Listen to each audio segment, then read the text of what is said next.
The bulk of those seeking new homes are from Syria, a nation that shows no sign of being able to stem the tide of governmental extermination. The regional and world impact of the Syrian exit will be staggering. Let's welcome back the professor of Middle Eastern Studies at Florida Atlantic University in Boca Raton, Florida, and the author of Salafism in Lebanon, From Apoliticism to Transnational Jihadism, Professor Rabil. Always a pleasure to see you, my friend. It's my pleasure, and thank you for hosting me. My pleasure. Why are we here now? Well, why? Because the crisis in Syria has festered for so long. So what do you have now? A combination of factors. First, internal factors.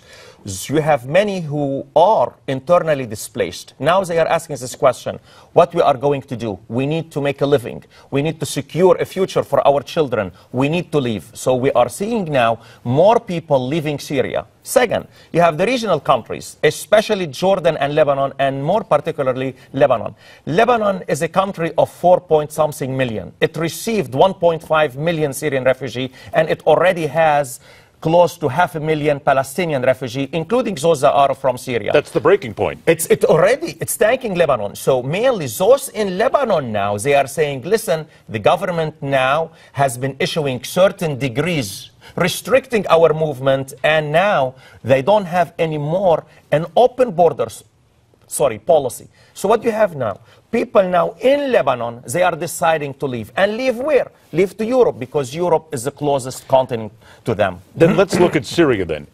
Can we say with any real lack of doubt here that this is because the government of Syria has been allowed to fester, that they've been allowed to kill their own people, that other governments, whether it be Europe or America, simply has not gone in and either finished the job or helped to at least settle the case? These people have nowhere to go because they are being killed and exterminated by their own leader.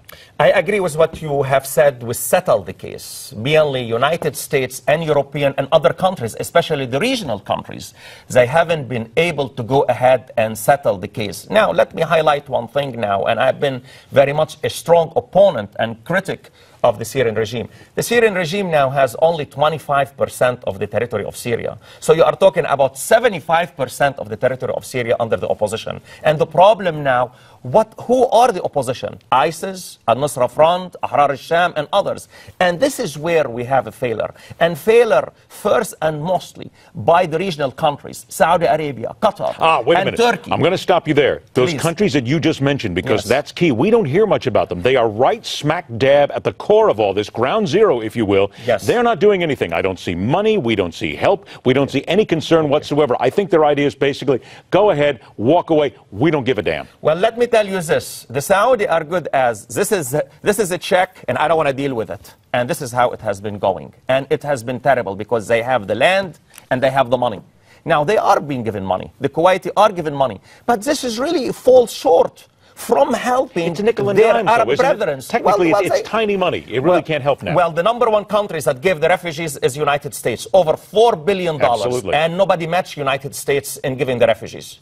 But then the Arabs, they are Arabs after all, the Syrians. They haven't taken them. Some have taken them. Egypt took some. But like for Saudi Arabia has tons of land. Why it doesn't take now some of them there? Kuwait, Oman, why they don't take there? You know, so really somehow I feel that they are pushing the problem into our continent, mainly Europe and United States. This sounds like a coordinated, opportunistic extermination by those countries to say, you're killing each other, fine. Take it. It's off our plate now. Exterminate each other. We'll just continue to live in our little land. Well, yes, in that they are worried about their own survival, and they don't want anyone. No humanitarian desire whatsoever. No humanitarian desire. I heard not too long ago, a week ago, a Kuwaiti spokesperson, he's saying, listen, how we are going to accept them. They have a different culture. They have been traumatized. Why we are going to get them into Kuwait? And I said, what's going on in the world? This is in Arabic.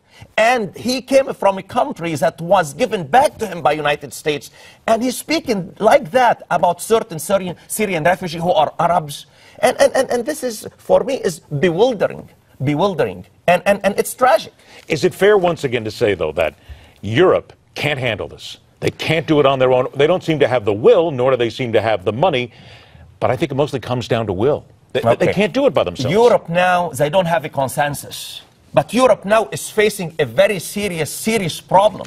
Now you have a German. Germany is taking in 800,000. The Eastern European countries, they are not taken in. Britain has raised, but not much. France is extremely worried.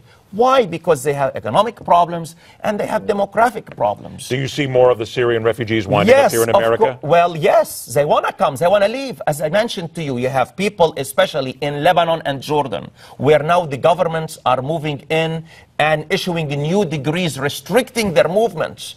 And more so, the United Nations now and its partner aid organization, based on what I've been there and looked at this, they are not giving as much. So mainly you have gaps in humanitarian aid. So now the refugees are saying, what are we doing here? Now we are getting not welcome, we need to leave, and we are going to see a move in that direction. Unless, and this is what's so important, unless you have a regional plan to create a safe haven within Syria. And this is what I myself Other nations that do not care all the time. We're all out of time. Dr. Rabil, thanks so much for joining us. Thank you. Stay with us. The Pleasure. Hardline continues. Thank you.